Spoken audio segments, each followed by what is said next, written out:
Hello everyone, welcome to learning. I am Shivani Chauhan और इस video से हम एक नई सीरीज स्टार्ट कर रहे हैं आर्टिकल्स ऑफ द कॉन्स्टिट्यूशन की। हमारा जो संविधान है इसमें बहुत सारे आर्टिकल हैं। वर्ल्ड का लार्जेस्ट रिटन कॉन्स्टिट्यूशन है हमारा।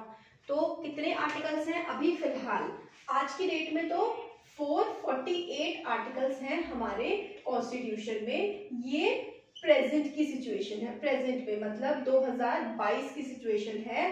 448 आर्टिकल्स हैं। कई जगह 470 लिखे हुए दिखते हैं, बट काफी सारे आर्टिकल्स जो है वो डिलीट हो चुके हैं, ऐड हुए हैं। तो अब फिलहाल 448 हैं। और कितने पार्ट्स हैं? अब हमारे कॉन्स्टिट्यूशन में 25 पार्ट्स हैं। और शेड्यूल कितने हैं? शेड्यूल्स हैं हमारे पास 12। तो ये प्रेजेंट की सिचुएशन है। अगर अभी आपको ये नहीं पता है कि आर्टिकल्स, पार्ट, शेड्यूल क्या होते हैं, तो ये सारा कुछ कवर किया जाएगा। फिलहाल हम आर्टिकल्स से स्टार्ट कर रहे हैं। तो जब हमारा ओरिजिनल कॉन्स्टिट्यूशन हमें मिला था 26 जनवरी 1950 को हमारा संविधान लागू कर दिया गया था। बनके तैयार कब हुआ था? 26 नवंबर 1949 को। तो उसको हम कॉन्स्टिट्यूशन डे के तौर पे भी मनाते हैं 26 नवंबर को। उस समय पर हमारे जो संविधान था उसमें 395 आर्टिकल्स थे और 22 पार्ट्स थे। और शेड्यूल्स कितने थे उस समय? 8 शेड्यूल थे। कब? जब हमारा कॉन्स्टिट्यूशन बना था। जब बना था तब ये था। और आज प्रेजेंट में 448 आर्टिकल्स, 25 पार्ट्स और 12 शेड्यूल है। ये कैसे हुआ? क्योंकि हमारा कॉन्स्टिट्यूशन अमेंड किया जा सकता है। हमारा कॉन्स्टिट्यूशन इवॉल्विंग है और समय के साथ साथ उसमें अमेंडमेंट्स आते हैं, बदलाव आते हैं, नए जो है चीजें उसमें जोड़ी जाती हैं और पुरानी चीजें हटाई भी जा सकती है। इसका मतलब हुआ हमारा जो संविधान है वो अमेंडेबल है, उसको बदला जा सकता है। उसके बेसिक स्ट्रक्चर्स को छोड़ करके चीजें उसमें चेंज की जा सकती है, वो सब हम देखेंगे। फिलहाल हम देखते हैं article 1 of the Indian constitution. संविधान का जो हमारी पॉलिटी, इंडियन पॉलिटी स्टार्ट होती है वो कॉन्स्टिट्यूशन से होती है। कॉन्स्टिट्यूशन एक ऐसा दस्तावेज है जिसमें हमारे देश के कानून लिखे गए हैं या फिर जो एक ढांचा हमें दिखाता है कि हमारा देश कैसा है। तो article 1 of Indian constitution, India that is Bharat.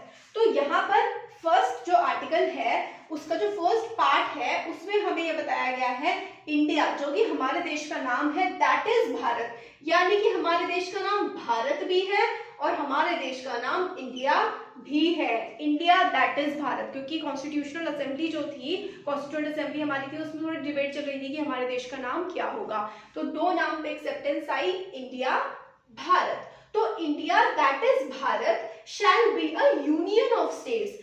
हम लोग क्या है? यूनियन है। यानी कि जितनी भी हमारे देश में स्टेट्स हैं, जितनी भी हैं, वो सब की सब क्या है? हमारे देश का हिस्सा है। वो हमारे देश की यूनियन है। मतलब सारी की सारी स्टेट्स जुड़ करके हमारा देश बनता है। या फिर हम ये कहें, ज्यादा सही होगा, कि हमारा एक पूरा देश है और वो कई सारी स्टेट्स में बटा हुआ है, बट देश हमारा एक ही है। और हम अपनी कन्वीनियंस के हिसाब से, एडमिनिस्ट्रेशन के हिसाब से स्टेट्स को बना देते हैं या यूनियन टेरिटरीज को बना देते हैं। यूनियन टेरिटरीज होती है केंद्र शासित प्रदेश। वहां की उस राज्य की सरकार नहीं होती है, बल्कि जो सेंट्रल गवर्नमेंट होती है इस समय, जो कि बीजेपी की है 2022 में, वो सरकार जो है वही चलती है यूनियन टेरिटरीज में। यूनियन टेरिटरीज कौन कौन सी? जैसे कि दिल्ली, चंडीगढ़, पुदुचेरी, अंडमान एंड निकोबार, ये सारी यूनियन टेरिटरीज है। तो अभी टेरिटरीज के बारे में भी आएगा। India that is Bharat shall be a union of states. हम स्टेट्स से, सारे हमारे जो स्टेट्स हैं वो जुड़े हुए हैं और उससे हमारा देश बनता है। स्टेट्स एंड द टेरिटरीज, देखिए यहाँ पे टेरिटरीज की बात आ गई। टेरिटरीज एक एरिया नहीं होता है। States and the territories thereof shall be specified in the first schedule। तो 12 शेड्यूल है एज ऑफ नाउ। अभी क्या है हमारे कॉन्स्टिट्यूशन में? 12 शेड्यूल्स हैं। 12 शेड्यूल्स में जो पहला है ना, उसमें हम लोगों को सारी की सारी स्टेट्स के बारे में, सारी यूनियन टेरिटरीज के बारे में जानकारी मिलती है। तो जो पहला हमारा कॉन्स्टिट्यूशन का आर्टिकल है, article 1 of our Indian constitution, उसमें पहले आर्टिकल में हमें अपने देश का नाम, इंडिया दैट इज भारत, ये पता लगता है। और टाइप ऑफ पॉलिटी पता लगती है, कैसी है, फेडरेशन है, क्या है हमारा देश? हमारा देश यूनियन है। हमारा देश है यूनियन ऑफ स्टेट्स। तो टाइप ऑफ पॉलिटी हमें पता लग गई और हमें अपने देश देश का यहाँ पर इंडिया दैट इज भारत नाम और पॉलिटी पता लग जाती है इसके फर्स्ट आर्टिकल के पहले पार्ट में से। दूसरा है स्टेट्स, जो भी राज्य हैं, और यूनियन टेरिटरीज या फिर जो भी टेरिटरीज एरियाज हैं thereof shall be specified in the first schedule. तो फर्स्ट शेड्यूल में हमें ये बता दिया गया है कि भाई ये स्टेट्स है, ये टेरिटरीज है हमारे देश की। थर्ड पॉइंट इसका जो आता है वो ये है territories of India shall comprise the territory of state. Territory का मतलब होता है एरिया, तो इंडिया का एरिया क्या होगा, जो भी हमारे देश के राज्यों का स्टेट्स का एरिया होगा वो इंडिया का एरिया होगा। द टेरिटरी ऑफ स्टेट्स, जो भी हमारे देश के राज्यों का एरिया होगा वो हमारे देश का एरिया होगा। Union territories of specified, union territories specified in the first schedule. फिर से जो फर्स्ट शेड्यूल में जो भी हमारी स्टेट्स लिखी होंगी, जो भी हमारी यूटीज लिखी होंगी, वो सारी की सारी हमारे देश की टेरिटरी होगी। तो टेरिटरी काफी बड़ा टर्म है जिसमें स्टेट्स और यूनियन टेरिटरीज दोनों आ जाती हैं। Such other territories as may be acquired, ये हमारा संविधान कब बन गया था, 1950 में बन गया था, और तब तक बहुत सारे एरियाज ऐसे थे, कुछ एरियाज थे जो हमारे देश का उस समय हिस्सा नहीं थे, जैसे कि गोवा, जैसे कि सिक्किम।